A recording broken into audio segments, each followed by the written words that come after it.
오늘은 하나님만이 진정한 왕이십니다라는 제목을 가지고 말씀을 나누려고 합니다. 사사기는 읽을수록 좀 안타까운 성경이기도 합니다. 왜냐하면 이 사사기는 지나갈수록 더 좋아지는 것이 아니라 시간이 흐를수록 이스라엘이 영적으로 더욱 타락해져 가고, 타락하니까 당연히 몰락해져 가는 그런 이스라엘의 역사를 기록하고 있기 때문에 정말 좀 뭔가 안타까움이 많은 그런 성경입니다. 특히 여러분, 사사기 이제 이번 주에 우리가 읽게 될 이 사사기 후반에 나오는 일련의 사건들을 보면요, 이건 이스라엘이 지금 엉망진창이라고 말해도 될 만큼 영적으로 얼마나 타락했는가를 여실히 보여주고 있습니다. 근데 이스라엘이 이렇게 타락하게 된 가장 큰 이유, 사사기는 한마디로 딱 정의합니다. 오늘 우리가 읽은 말씀입니다. 이스라엘의 왕이 없었기 때문이라고 얘기합니다. 여러분, 여기서 말하는 이 왕이라는 것은 세상을 통치하는 그런 왕을 의미하는 것이 아닙니다. 이 온 우주 만물과 모든 인생을 주관하시는 하나님, 그 하나님을 이스라엘 백성들이 왕으로 섬기지 않았기 때문에 이런 일이 일어났다는 겁니다. 그러니까 이스라엘이요, 하나님을 왕으로 섬기면서 그 말씀에 따라 살지 않고 각자 자기의 소견에 옳은 대로 살기 시작하면서 그들은 하나님은 믿지만 자기 마음대로 사는 이중적인 삶을 살게 되는 것입니다. 그러면서도 하나님이 아닌 자기가 여러분 기준이 됨으로 인해서 어떤 착각에 빠지냐면, 나는 엄청 잘하고 있다는 겁니다. 신앙생활 나 열심히 잘하고 있다는 그 착각에 빠진다는 겁니다. 여러분, 우리가 신앙생활을 하면서 이렇게 자기중심적 신앙의 타락을 갖게 되면요, 굉장히 큰 문제가 발생하기 시작합니다. 문제는 이러한 그 문제가 소수의 한두 사람의 문제가 아니라 이스라엘 전체의 문제가 되기 시작했고요, 그것이 점점점 이스라엘의 타락을 부추기는 상황이 되어버렸다는 겁니다. 그리고 더 큰 문제는 하나님 중심으로 이러한 이 신앙의 문제들을 회복시키고 바로 세워야 할 이 사다들 역시 더 타락했다는 겁니다. 여러분, 그 대표적인 사사가 바로 삼손입니다. 삼손의 얘기는 제가 말씀 안 드려도 잘 아실 겁니다. 하나님은요, 삼손에게 정말 보통 사람은 상상할 수 없는 엄청난 힘을 주셨습니다. 그럼 여러분, 왜 주셨을까요? 그 힘으로 이스라엘을 구원하라고 주신 겁니다. 그런데 보면 삼손은 그 힘을 가지고 뭘 했습니까? 온갖 유흥과 향락에 빠졌고 힘자랑하다가 결국은 자신의 인생도 비참하게 죽고요, 이스라엘은 더 깊은 수렁에 빠져들게 된다는 겁니다. 문제는요, 삼손의 이야기가 시작에 불과하다는 겁니다. 여러분, 사사기 17장과 18장 한번 읽어보십시오. 거기에 나오는 이야기를 읽다 보면 이스라엘의 영적 수준이 지금 얼마나 부패했는가, 타락했는가를 여실히 보여줍니다. 에브라임 지파가 사는 지역에요, 미가라는 사람이 살았습니다. 근데 여러분, 이 아들이 어머니의 은 1,100을 훔쳤다고 합니다. 근데 돈을 도난당한 어머니는 아들이 범인인 줄 모르고요, 날마다 도둑을 향해서 저주의 말을 내뱉는 겁니다. 뭐 세상 말로 하면 욕도 했겠죠. 이놈이 어떤 놈이 가져왔는지 그 돈 가져가다 물에 빠져 죽어라, 뭐 마차에 치여 죽어라 하면서 얼마나 저주의 말을 퍼붓겠습니까? 근데 여러분, 이 아들도, 이 미신을 믿는 사람들은 이 저주의 말이 굉장히 약합니다. 좋은 말도 한두 번이죠. 매일같이 어머니가 아침에 눈 뜨고 저녁에 주무실 때까지 돈 훔쳐간 놈, 그놈 하면서 욕을 해대고 저주를 하니까 아들이 견딜 수가 없었던 겁니다. 솔직히 그런데 그런 상황이라면 좀 솔직하게 어머니한테 말씀을 드리면 좋은데, 솔직하게 말할 용기는 없어서 뭐라고 둘러대냐면, 어머니 은 1,100을 우연히 찾았습니다 라면서 어머니에게 돌려드립니다. 여러분, 이게 지폐가 1,100만 원이 아닙니다. 은입니다, 은. 그러니까 이게 우리가 생각하는 수량만큼 어디에 구석에 처박혀서 못 잡힐 만한 그런 수량이 아닙니다. 그러니까 누가 봐도 큰 자루덩어리에 들어갈 만한 그런 양입니다. 그걸 우연히 발견했다고 합니다. 여러분, 좀 생각이 있으시면요, 전후 사정을 살펴보면 어머니도 이게 어떤 건지 아시겠죠? 이거 분명히 저 아들 녀석이 훔쳐갔다가 다시 가져왔구나라는 거, 이거는 상식을 갖고 있으면 정말 충분히 이해할 수 있는 그러한 그 상황이었습니다. 근데 참 어이없게도 그 어머니가 이 돈을 받자마자 뭐라고 대뜸 얘기하냐면 아들한테 내 아들아, 내 아들이 여호와께 복받기를 원하노라 라고 그렇게 이야기를 합니다. 아들이 도둑질을 했습니다. 근데 그것에 대해서 회개의 말 한마디 없이 둘러대고 그냥 가져왔습니다. 여러분, 그래도 여러분 아들이 그런다 한다면 그 아들을 향해서 내 아들이 여호와께 복받기를 원하노라 라고 그렇게 말씀하신다 한다면 그건 어머니가 정말 비정상이라는 거죠. 그렇죠? 이건 정상일 수 없는 상황입니다. 그런데 어떻게 그렇게 할 수 있을까요? 여러분, 이거는요, 과정이 어떻든 무조건 복만 받으면 됐다라는, 흔히 이걸 기복신앙이라고 합니다. 기복신앙에 빠졌기 때문입니다. 여러분, 기복신앙에 빠지게 되면요, 아무리 신앙생활을 열심히 해도 그 사람은요, 굉장히 세속적인 사람이 됩니다. 왜냐하면 성경이 말하는 복의 개념과 점점점 반대되는 길로 가게 되어 있기 때문입니다. 여러분, 성경이 말하는 진정한 복, 그게 뭐라고 생각하십니까? 여러분, 성경이 말하는 진정한 복은 돈도 아니고 명예도 아니고 출세도 아닙니다. 성경이 말하는 진정한 복은 딱 한 가지입니다. 하나님과의 깨어진 관계의 회복입니다. 그러니까 그 하나님과의 깨어진 관계의 회복을 위해서 때로 우리는 물질적으로 좀 손해를 볼 수도 있어야 되고, 때로는 몸이 아픔을 먹는 고난을 겪을 수도 있다는 겁니다. 하지만 그런 고난을 통해서 세상의 욕심을 내려놓고 하나님 한 분만을 집중하여 바라보아서 온전한 관계를 회복하게 된다면 돈을 얼마를 잃었든 몸이 얼마만큼 고난을 받았든 그거와 상관없이 그거야말로 우리 인생의 진정한 복이 된다는 겁니다. 근데 여러분, 기복신앙에 빠지게 되면요, 여러분 이게 동의하실 수 있겠어요? 돈 100만 불 잃고 하나님과의 관계가 회복되었습니다. 그럼 여러분, 나 복 받은 사람입니다 말하실 수 있으시겠어요? 오히려 반대 아니실까요? 하나님과의 관계가 좀 서운했지만 그래도 제가 이번에 100만 불 벌었습니다. 그러니까 참 복입니다. 여러분, 어떤 것이 복이라고 생각되시겠습니까? 기복신앙에 빠지게 되면 후자입니다. 후자. 하나님과의 관계가 좀 어떻든 그 상관없습니다. 과정이 아들이 도둑질을 해서 나쁜 짓을 했든 살인을 했든 어쨌든 결과적으로 돈을 벌었지 않습니까? 이익을 취했지 않습니까? 그러면요, 그것으로도 충분히 하나님의 복을 받았다는 겁니다. 결국 여러분, 이런 복에 빠지게 되면 그 사람의 시야는 천국이 눈에 들어오지 않습니다. 뭘만 바라보고 갈까요? 어떻게든지 이 땅에서 잘 먹고 잘 살다 갈까? 어떻게 이 땅에서 내가 출세하며 살까? 그런 것에만 목을 매게 된다는 겁니다. 당연히 신앙이라는 것은 하나님을 향해서 헌신하는 믿음의 과정이 아니라, 신앙은 내 돈, 내 건강, 내 명예를 얻기 위해서 하나님의 능력을 어떻게 보면 빌리는 하나의 수단에 불과하다는 겁니다. 당연히 하나님의 영광을 위해서 나 자신을 희생하는 것이 아니라 나의 영광을 위해서 하나님을 이용하려고 하는 그런 잘못된 신앙에 빠진다는 겁니다. 여러분, 미가와 그의 어머니는 이런 기복신앙의 아주 전형적인 모습을 보여줍니다. 여러분, 정상적인 어머니라고 한다면 아들이 어머니 돈 훔쳐갔어요. 그럼 잘못부터 회개하라고 해야 될 거 아닐까요? 너 지금 이거 굉장히 하나님 앞에 잘못한 일이다, 범죄다, 회개해야 된다라고 해야 될 텐데 잘했다고 복 빌어줍니다. 미가와 그 어머니 어디에서도 회개는 찾아볼 수 없습니다. 어쨌든 돈이 회복되었다는 것, 거기에만 만족하고 있습니다. 그리고 나서 시작이 이렇게 기준이 흔들려 버리니까 이들의 신앙의 어떤 과정이 더 수렁에 빠지게 됩니다. 돈을 찾았습니다. 어머니도 찜찜하고 아들도 찜찜합니다. 왜요? 저주받은 돈이거든요. 이 돈 때문에 아들을 저주했고, 아들은 이 돈 때문에 또 어머니에 대해 서운한 마음도 갖고 있고요.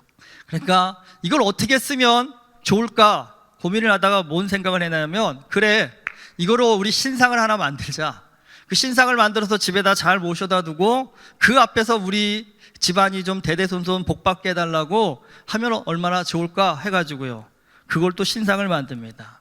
그리고 신상을 만들어 놓고 거기서 끝난 것이 아니라 이 제사장을 세우는데 아들 중에 한 사람을 제사장으로 세웁니다. 근데 여러분, 율법에는 제사장은 아무나 될 수 있는 것이 아니라 레위 지파에만이 제사장이 될 수 있다는 겁니다. 그런데 자기 아들한테 불러다가 이 신상을 세워놓고 거기에 네가 이제부터 제사장이니까 너는 우리 집에 복을 빌어주는 제사장이다라고 그렇게 얘기한다는 겁니다. 여러분, 지금 하나님의 말씀에 벗어나도요, 너무 벗어났습니다. 정말 한참 벗어났습니다. 하나님께서는 십계명에서요, 너를 위해 그 어떤 신상도 만들지 말라고 하셨습니다. 그러니까 하나님이 하지 말라고 하신 그 일을 버젓이 하면서도 뭐라고 이야기하고 있습니까? 하나님의 영광을 위해서 내가 하고 있다라는 말도 안 되는 일을 하고 있습니다. 근데 여러분, 여기서 끝이 아니라 더 말도 안 되는 일이 벌어집니다. 이스라엘의 12지파가 있죠. 그 중에 가나안 땅을 정복하면서 레위 지파만 땅을 분배받지 못했습니다. 왜냐하면 그들은요, 하나님께 드리는 제사를 준비하고 관리하는 일에 레위 지파가 특별한 사명을 부여받았기 때문에 땅의 수확으로 사는 것이 아니라 너희는 제사 드리는 이 사역을 통해 먹고 살아야 된다고 그래서 다른 일을 못하게 했습니다. 그러니까 당연히 이들의 생활을 누가 책임져야 되냐면 다른 11지파가 레위 지파들이 생활할 수 있도록 도와주어야 된다는 것, 그게 율법이 정한 어떤 법칙이었습니다. 근데 여러분, 이스라엘이 지금 사사시대에 들어와서 영적으로 타락하고 보니까요,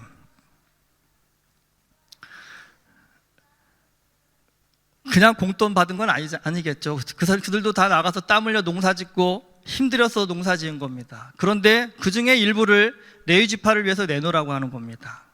그러면 영적으로 좀 신앙이 좀 건강할 때에는 당연히 하나님께서 주셔서 내가 이렇게 수확을 얻었으니까 당연히 제사를 섬기는 레위 지파를 위해서 드려야지라는 이 마음이 당연했을 텐데, 영적으로 이렇게 타락하고 나서 보니까 아까운 거죠, 사실은. 죄송한 얘기지만 여러분, 이 헌금도 마찬가지잖아요. 믿음이 있을 때는 아깝지 않게 그냥 하나님 앞에 기쁨으로 드릴 수가 있는데, 믿음이 약해지고 떨어지면요, 아까운 거랑 이 비슷한 상황이 돼버린 겁니다. 참, 그러다 보니까 레위 지파들이 생활비를 안 주는 거예요, 다른 지파들이. 그러니까 제사만 드리고 있을 수 있는 상황이 안 되는 겁니다. 참 애매한 상황이죠, 여러분. 레위 지파가 제사에 전념할 수 없는 생활고를 겪습니다. 그럼 여러분이 레위 지파라고 한다면 어떻게 하실 거겠습니까? 될 리가 없으니까 고민 안 하시는 거죠. 이게 바로 영적인 이스라엘의 또 다른 슬픔입니다. 여러분, 레위 지파의 생활비가 안 들어옵니다. 이유는요, 이스라엘 백성들이 영적으로 무뎌졌고 타락했기 때문입니다. 그렇다 한다면 하나님이 왜 굳이 레위 지파를 세우셨을까요? 그런 문제가 생겼을 때 너희가 앞장서서 해결하라고. 그렇죠? 이 상황은 지금 레위 지파가 하나님 먹고 살기 힘들다라고 하나님 앞에 징징거릴 것이 아니라 하나님, 이스라엘이 무너져가고 있습니다. 이스라엘의 12지파가 하나님께 제사 드리는 일, 하나님께 제사 드리기 위해 헌신하는 사람에 대해서 관심 갖지 않고 자기 먹고 사는 일에만 관심이 많습니다. 주여, 이 나라를 다시 한번 회복시켜 주시옵소서. 저 욕심에 가득 찬 저 이스라엘 백성들의 마음과 생각과 뜻에 하나님 좀 은혜를 부어주셔서 회개하고 돌아올 수 있게 해주십시오라고 엎드려 기도하라고, 최후의 순간까지 어떻게 보면요, 마지노선이죠. 이스라엘이 영적으로 밀릴 수 있는 마지막 지파가 누구냐면 레위 지파인 겁니다. 이들마저 그런 영적인 사명을 저버리면 이스라엘은 이제 영적으로는 끝나버리는 상황이라는 겁니다. 근데 여러분, 이 시대 속에서 레위 지파가 그 사명을 잘 감당했냐? 그렇지 못했다라는 게 안타까움이라는 겁니다. 예루살렘에 모여서 성전을 관리하고 제사 드리던 레위 지파들이 먹고 살기 힘들어지니까 뿔뿔이 흩어집니다. 그리고 각각 어떻게 하면 먹고 살까를 고민하며 돌아다닙니다. 그런데 그 돌아다니던 레위 지파 중에 한 사람이 누구 집에 찾아와요? 우연히 미가의 집을 방문한다라는 겁니다. 미가가 너 어디서 왔어 물어봤겠죠. 너 뭐 하는 사람이야? 그랬더니 레위인이라는 겁니다. 미가가 머리가 확 돌아갑니다. 그래도 알고 있었거든요. 그래, 제사장은 레위 지파만 해야 되는 건데 우리 형제 중에 하나 했으니까 아직 좀 뭔가 명분이 부족하다고. 그래서 제안을 합니다. 먹고 살기 힘든 거 아니까요. 내가 1년에 너 얼마씩 생활비 줄 테니까 너 우리 집에 머물면서 우리 집을 위한 제사장이 되면 어떻겠니? 레위 지파가 사실 이거 허락하면 안 되는 일이거든요. 근데 레위 지파가 좋아서 흔쾌히 수락을 합니다. 그래서 사사기 17장 12절에 보면 이렇게 말씀합니다. 미가가 그 레위인을 거룩하게 구별하며 그 청년이 미가의 제사장이 되어 그 집에 있었더라. 지금 여러분 이 말씀이 얼마나 하나님의 말씀에 비춰보면 말도 안 되는 일인지 모릅니다. 미가가 그 레위인을 거룩하게 구별했답니다. 여러분 거룩한 구별은 누가 하는 거예요? 사람이 하는 일이 아닙니다. 이거는 하나님이 하시는 일입니다. 하나님이 레위인을 거룩하다 칭하셨고 그들을 구별했기 때문에 구별된 거지, 미가라는 사람이 무슨 권세와 능력을 가지고 그를 거룩하게 구별할 수 있겠습니까? 또 한 가지요, 제사장은 누구를 위해 하는 겁니까? 하나님을 위해 하는 겁니다. 근데 그 청년이 지금 성경에 뭐라 합니까? 미가의 제사장이 되어 그 집에 있었다라고 얘기합니다. 미가는 지금 자기 욕심을 위해 지금 이 일을 벌이고 있으면서도 그걸 하나님을 위해 했다라고 포장하고 있는 겁니다. 그리고 미가의 이 타락뿐만 아니라 이 레위인은요, 하나님의 제사장으로 살아야 될 레위인이 미가 집에 복을 빌어주는, 어떻게 보면 무당, 점쟁이에 불과한 그 일을 먹고 살 수 있다고 하니까 흔쾌히 받아들여서 즐거워서 그 자리에 안주했다라는 겁니다. 하나님의 말씀과 거리가 멀어도요, 너무나 먼 일들을 지금 하고 있습니다. 그런데 더 안타까운 건 사사시대 사람들은요, 그것이 하나님의 영광을 위한 것이라고 버젓이 포장하고 있다는 겁니다. 여러분 사사기를 읽을 때마다 좀 이렇게 영적인 의분이 좀 다 일어나실 수도 있습니다. 젊어서는 저도 사사기를 읽을 때마다 뭐 이런 사람들이 다 있을까 막 생각이 많이 들었습니다. 근데 여러분 가만히 보면요, 비단 그들만 그렇게 산 것은 아니라는 겁니다. 오늘 우리의 신앙도 여러분 자세히 들여다보면요, 솔직히 우리 중에 누가 세상 복 싫어할 사람이 누가 있겠습니까? 여러분, 하나님께서 우리에게 돈 많이 주신다고 하는데, 우리한테 성공하라고 하는데, 건강 주신다고 하는데, 하나님 나 그거 없어도 괜찮습니다라고 거절할 수 있는 사람이 얼마나 되실까요? 그냥 복 주시면 좋습니다, 감사합니다라고 넙죽 받고 싶은 게 다 우리의 모습 아닐까요? 그게 다 기복신앙의 모습이 우리 누구에게나 다 있습니다. 근데 여러분 중요한 것이 있습니다.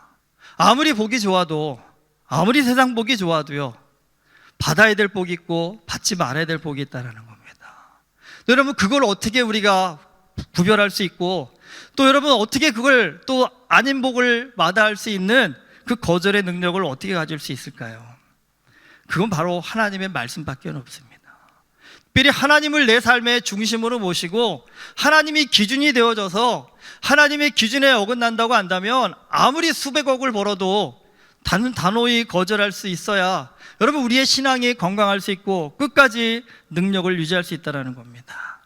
그런데 여러분 세상의 유혹에 너무 빠지다 보니까, 세상의 욕심에 너무 넘어가다 보니까 그 모든 신앙의 기준이 다 무너져 버리고, 나한테 좋은 것, 내가 기뻐할 만한 것, 나한테 유익한 것, 거기에 마음이 뺏겨가지고요, 한마디로 신앙의 기준이 무너진 겁니다. 이스라엘의 왕이 없었다는 얘기는 하나님의 기준을 무시해버렸다는 겁니다. 그러니까 그 기준을 내 자리에 누가 세워져요? 자기의 소견이 그 기준이 되어버렸다는 겁니다. 나한테 좋으면 좋은 거고 나한테 나쁘면 나쁜 거라는 겁니다. 성경은 분명히 이스라엘의 왕은 여호와 하나님이시라고 합니다. 그러니까 왕 대신 하나님의 말씀을 따라 살 때 이스라엘은 복을 받고, 그 말씀을 벗어나면 저주를 받는다. 그게 하나님의 약속이십니다. 그런데 이스라엘 백성들이요, 하나님의 말씀은 뒷전이고 오로지 자기 감정과 욕심을 앞세워서 자기 멋대로 신앙생활을 하기 시작한 겁니다. 여러분 이것이 사사기의 비극의 가장 주된 원이라는 겁니다. 우리도 조심해야 됩니다. 여러분 신앙생활의 기준은 내 감정과 생각이 아닙니다. 가끔 뭐 그런 얘기합니다. 우리 교회 띄엄띄엄 올 때 청년들하고 얘기합니다. 자주 와야지. 목사님 입장에서도 이렇게 표현하면서도 좀 찔립니다. 예배는 자주 오는 게 아니라 매주 와야 되는 건데, 그래도 그 청년의 눈높이에 맞춰서 그래도 야, 너 이 얼굴 잊지 않을 만큼 한 달에 한두 번이라도 와라, 그렇게 얘기할 수도 있습니다. 근데 여러분 또 그 청년들은 갖고 또 굉장히 의젓합니다. 목사님 이번 달에는 제가 2번 왔습니다. 잘했지요? 잘했지요? 그렇죠? 안 오는 것보다는 낫지요? 그렇죠? 하지만 여러분 이게 자기가 기준이 되니까요, 하나님 앞에 어떻게 보면 낙제점을 받으면서도 나는 A 맞을만 하지 않나요? 라고 우기는 것과 마찬가지라는 겁니다. 여러분 이게 그래서 무섭습니다. 신앙생활에 있어 내 감정과 생각이 기준이 되면 그래서 무섭습니다, 여러분. 말씀에 이미 기준이 되어서 그 말씀에 내 감정과 생각을 맞추도록 나 자신과 싸워갈 때 우리가 진짜 건강한 신앙인이 되는 겁니다. 근데 여러분, 이걸 반대로 바꾸어서 내 감정과 생각에 맞춰서 성경을 이해하고 정욕하게 되면요, 여러분, 그게 바로 타락한 사사기의 신앙이 되는 것입니다. 우리 가운데도 좀 말끝마다 하나님이 이렇게 말씀하시고 성경이 이렇습니다라고 말씀하시지만, 여러분, 사실은 말씀을 적용할 때에는 내 감정이 아니라 말씀 그대로를 바라볼 수 있도록 주의하고 조심해야 됩니다, 사실은요. 그렇지 않으면 사사기 시대의 사람들처럼 우리도 자기 감정과 정욕대로 사는 그런 삶에 익숙해지는 어리석은 자가 될 수 있습니다. 사사기의 마지막은 19장과 19장부터 21장인데요, 사실 이 사건은요, 자기 감정대로 살 때 신앙이, 공동체가, 한 이스라엘이라는 믿음의 민족이 얼마만큼 바닥을 칠 수 있는가를 보여주고 있습니다. 거기 보면요, 사사기 19장에 보면 레위인이 첩을 얻는다고 나옵니다. 여러분, 말씀드렸죠. 레위인은 뭐하라고 세워주신 사람이라고요? 하나님 앞에 거룩하게 제사 드리는 제사의 임무에 집중하라고 세워주신 사람이 레위인이었다는 겁니다. 근데 여러분, 레위인이 첩을 얻었다는 얘기는 이 사람이 좀 살았다는 얘기입니다. 이 시대에도 돈 없으면 첩 못 얻습니다. 재산이 좀 있어야 첩도 얻을 수 있었습니다. 그러니까 이 레위인은 아마 이 제사장 중에도 직급이 좀 높은 사람일 테고, 아마 후원도 많이 받아서 넉넉한 생활을 했던 사람 같습니다. 그런데 그 레위인이 첩을 얻었는데, 문제는 성경엔 자세히 나와 있지 않지만 이 레위인은 좀 나이가 많은 것 같고 그 첩은 좀 젊었던 것 같습니다. 이 첩이 바람이 납니다. 그리고 바람이 났다가 집으로 돌아온 것이 아니라 자기 친정집으로 돌아가 봅니다. 그럼 솔직한 심정으로 여러분, 이런 상황이 이 정도까지 됐다면 그 레위인이 좀 부끄러울 줄 알아야 되지 않을까요? 내가 이 나이 먹고 괜히 젊은 여자 데려다가 이런 좀 부끄러운 꼴을 당하는구나, 더 부끄러운 꼴 당하기 전에 하나님 앞에 좀 회개해야겠다라는 것, 그게 어떻게 보면 정상적인 실수는 할 수 있겠지만 그 실수에서 되돌아올 수 있는 정상적인 과정일 텐데, 이 레위인이 그런 과정 없이 얼마나 그 여인이 좋았는지 그 여인을 찾으러 갑니다. 그리고 그 친정집에 가가지고 그 여인을 만나고, 그 장인이 붙잡아두고 며칠 좀 머물고 가라고 하니까 그 집에서 며칠씩 먹고 마시고 논다라고 그렇게 표현하고 있습니다. 그러다가 이제 더 이상 안 되겠어서 집으로 돌아옵니다, 여인을 데리고. 근데 이 당시에는 뚜벅뚜벅 걸어서 돌아와야 되기 때문에 짧은 거리라도 2, 3일은 기본입니다. 해가 넘어가서 한 마을에 가서 기숙을 합니다. 그 마을이 베냐민 지파가 사는 기브아였습니다. 그런데 그 밤에 그 동네에 불량배들이 몰려와가지고요, 그 레위인의 첩을 끌고 가가지고 능욕하고 결국 여인은 죽는 사건이 발생합니다. 그러니까 돌이켜야 될 때 돌이키지 못하니까 상황이 더 악화된 겁니다. 그럼 여러분, 이런 상황이라면 어떻게 해야 될까요? 물론 상황이 열받죠. 화날만 하죠. 그런데 이 레위인이 이성을 잃어버립니다. 정말 화가 난 레위인이요, 자기 또 부인이었잖아요. 그때요. 그 여인의 시체를 12덩이로 나눠버립니다, 칼로. 그리고 나서는 각 지파별로 보내버립니다. 그러니까 지파들은 깜짝 놀란 거죠. 이 시체를 받아들고, 그것도 토막난 시체를 받아들고 이게 무슨 일이야 라고 했더니 이 레위인이 설명하는 거죠. 베냐민 지파의 기브아에 갔더니 그 동네 불량배들이 내 아내를 이렇게 능욕하고 죽였다라고, 그래서 열받아서 보냈다라고 이렇게 얘기합니다. 당연히 이스라엘의 연한 지파들이 뭐라고 하겠습니까? 어떻게 이스라엘에 이런 일이 일어날 수 있느냐고, 나그네를 선대하라고 율법에도 나와 있는데 길 가던 나그네를 갖다가 어떻게 이렇게 할 수 있느냐고 열받아서 베냐민 지파한테 얘기합니다. 그 불량배들 끌어내라, 보내라. 이들은 율법에 맞게 처벌받아야 된다. 근데 여러분, 베냐민 지파가요, 못 보낸다고 합니다. 안 보낸다고 합니다. 결국은요, 감정이 상할 대로 상한 이 지파들끼리, 그러면 너네 안 보내면 전쟁할 거야, 한번 할 테면 하자라고 베냐민 지파가 나섰다가 결국은요, 이 베냐민 지파와 나머지 11지파가 전쟁을 일으킵니다. 초기에는 베냐민 지파가 이겼지만 결국에는요, 나머지 지파가 이깁니다. 그리고 베냐민 지파의 남자들을 거의 다 전멸을 시켜버립니다. 그러니까 다 죽이고 나서 이스라엘이 정신이 번쩍 든 겁니다. 우리는 12지파인데 하나님이 12지파로 우리를 세워주셨는데 이제 베냐민 지파가 남자들이 다 죽었으니까 대를 이을 수가 없는 상황이 돼버린 겁니다. 이제 우리의 지파 하나가 없어지게 생겼구나라고 한탄을 하면서 그제야 정신 차리고 어떻게 베냐민 지파를 회복시켜 줄 수 있을 것일까 고민을 하다가 성경 읽어보십시오. 어떻게 해결하는지. 좀 읽다 보면 어이가 없는 일들이 너무나 많습니다. 전쟁 벌이기 전에 나머지 12지파가 얘기하거든요. 우리 딸들을 베냐민 지파한테 절대 주지 않겠다라고 또 하나님 앞에 서원을 해버립니다. 그러니까 지금 몇 명 남아있지 않는 베냐민 지파가 이스라엘의 여자들하고 결혼도 할 수 없는 상황입니다. 결혼을 해야 자손을 낳을 거 아닙니까? 그러니까 결국 고민하다가요, 저쪽 어디 가가지고 여자들 훔쳐와니까 베냐민 지파들한테요. 그래서 와서 그 여자들 훔쳐다가 베냐민 지파가 이어져 갑니다. 실제로 베냐민 지파는 이스라엘 12지파에서 인구수가 제일 적게 됩니다. 나중에는요. 여러분, 이스라엘을 영적으로 이끌어가야 할 사사가 타락한 것뿐만 아니라 영적으로 가르치고 교훈해야 될 레위인이 타락을 앞장서고 있습니다.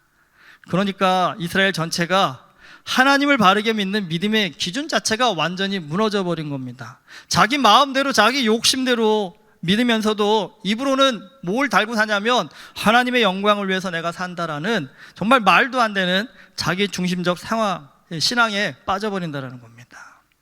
생각해 보시죠. 여러분, 세상이 이렇게 돌아가면요, 목사도 타락하고 정치인도 타락하고 지도자도 타락하고 속된 말로 세상에 믿을 놈이 아무도 없는 그런 시대적 상황이 된다면, 여러분, 그런 시대 속에서도 우리가 그리스도인을 믿는 자라고 한다면 할 수 있는 얘기 딱 한 가지죠.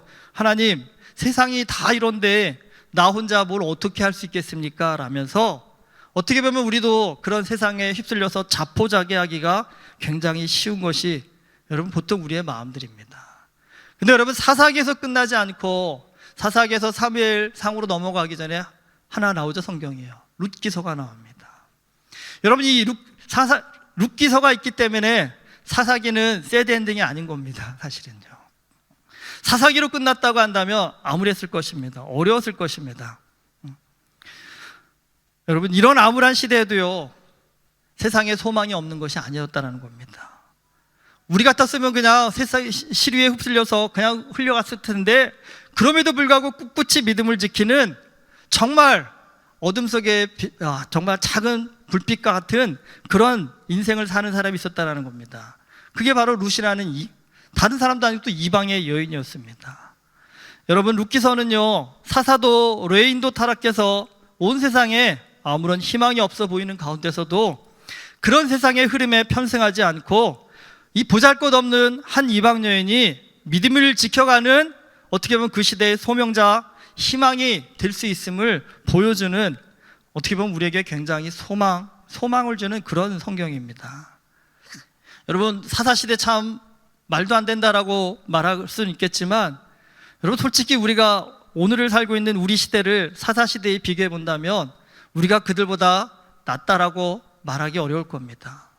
오늘 이 시대에도 얼마나 많은 사람들이 하나님 앞에 나와 기도하고 예배하고 선신하고 봉사하지만, 여러분, 정말 하나님을 위해, 하나님 나라를 위해서 나 자신을 드리고 헌신하고자 하는 그런 영적 싸움보다는 하나님, 나 이렇게 열심히 하니까 부자 되게 해주시고 출세하게 하시고 건강하게 해주시고 우리 자녀 좋은 대학 가게 해주십시오 라면서, 여러분, 이게 정말 죄가 되고 나쁘다라고 말씀드리는 것이 아닙니다. 근데 이것이 신앙의 최우선순위가 될 때 문제가 되는 겁니다. 하나님 다음으로 이것들이 위치하게 되면 문제되지 않습니다. 그런데 하나님보다도 이것들이 더 위에 올라가게 될 때, 여러분, 그게 바로 사사시대가 된다는 겁니다. 영적인 능력은 우리 자신이 하나님 앞에 얼마나 바로 설 수 있을까를 끊임없이 기도하고 싸울 때 생기는 것입니다. 여러분, 아무리 시대가 잘못됐고 아무리 시대가 무너졌다고 해도 하나님께서는 세상을 포기하지 않으십니다. 너무 세상이 정말 죄악이 관영하고 타락해서 이런 세상 속에서 나 같은 사람이, 정말 보잘것없는 나 같은 사람이 뭘 할 수 있을까? 내가 무슨 영향력을 끼칠 수 있을까? 나 한 사람 바로 산다고 세상이 어떻게 될까? 그렇게 생각하실 수 있겠지만 그렇지 않습니다, 여러분. 룻이 바로 우리에게 그러한 사명의 의미를 말해주고 있습니다. 자신이 처한 환경이 여러분 정말 이스라엘에서도 최 밑바닥입니다. 아무도 이 여인의 말에는 귀 기울여주지도 않고, 이 여인은 이방 여인 모압 사람이었기 때문에 이스라엘 안에서도 배척받고 천시받고 무시받는 그런 한 여인에 불과했다라는 겁니다. 그런데 여러분, 하나님에 대해서 그렇게 열심히 배우고 공부하고 훈련받았던 레위인도 지키지 못했던 하나님의 말씀의 기준에 따라서요, 자기 유익을 따라서 자기 좋은 길을 가지 않고 시어머니를 따라서 하나님을 섬기기 위해서 자신의 모든 것을 버리고 헌신하는 여러분 믿음의 도전을 이 여인이 펼친다라는 겁니다. 하나님께서 그 여인을 기억하십니다. 여러분, 이 여인이 다윗의 가문의 할머니가 되십니다. 이제 여러분, 사사기는 신앙이 세속화되면 얼마나 말도 안 되는 일들이 벌어지는가를 우리에게 보여주고 있습니다. 하지만 룻기서는 그런 시대 속에서도요, 믿음을 지키는 것이 얼마나 소중하고 귀하고 능력 있는 것인지를 우리에게 보여주고 있습니다. 여러분, 앞으로 세상에 어떤 큰 일들을 볼 때마다 세상이 다 이런데 나 혼자 어떻게 잘 믿어요? 여러분, 이거 더 이상 하나님 앞에 핑계되지 않습니다. 하나님은 우리에게 그런 핑계를 듣고 싶어 하지 않습니다. 왜냐하면 역사적으로 볼 때 세상은 언제나 자기 이익과 욕심을 따라서 부패하고 타락했지, 하나님의 말씀을 따라서 세상이 건강해진 적은 없었습니다. 그럼에도 불구하고 여러분, 아무리 시대가 타락하고 시대가 무너졌어도 하나님 앞에서 자신의 신앙을 지키고자 몸부림치고 최선을 다해서 말씀대로 살고자 자신의 삶을 헌신적으로 드린 믿음의 사람들이 어느 시대에나 소수지만 적지만 있었다는 사실입니다.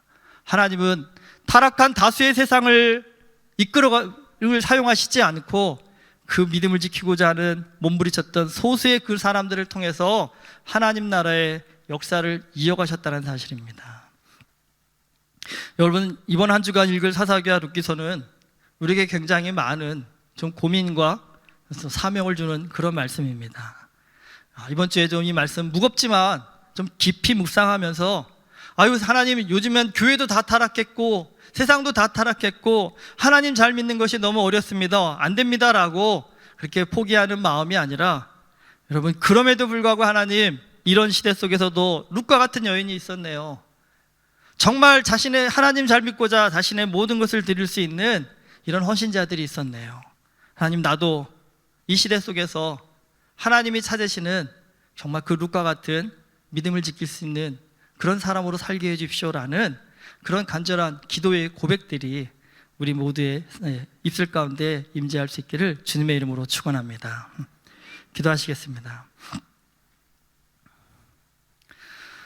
하나님 아버지, 내가 기준이 되고 내 감정이, 생각이 기준이 될 때 우리의 신앙이 얼마나 부패하고 타락하고 무능력해지는지를 사사시대를 통해 배우고 깨닫게 됩니다. 아버지 하나님, 그 어리석은 길에서 돌이킬 수 있는 우리 모두 되게 하여 주시옵소서. 세상이 다 그런다 할지라도 하나님, 그런 힘들고 험한 세상 속에서도 룻과 같은 한 여인이 하나님의 말씀 붙잡고 하나님 믿음으로 살고자 몸부림쳤던 것처럼 오늘 우리 한 사람 한 사람이 이 시대의 룻과 같은 여인들이 되게 하여 주시옵소서. 말씀으로 믿음으로 살고자 몸부림치며 세상 것을 다 잃는다 할지라도 하나님 한 분만으로도 만족하고 충분해할 수 있는 그런 믿음의 능력들을 갖게 하여 주시옵시사. 우리를 통해서 이 시대, 이 타락하고 하나님 무너진 시대에 예수 그리스도의 복음의 능력의 빛이 비춰질 수 있도록 주님, 우리를 지켜주시고 우리를 사용하여 주시옵소서. 예수 그리스도의 이름으로 기도드립니다. 아멘.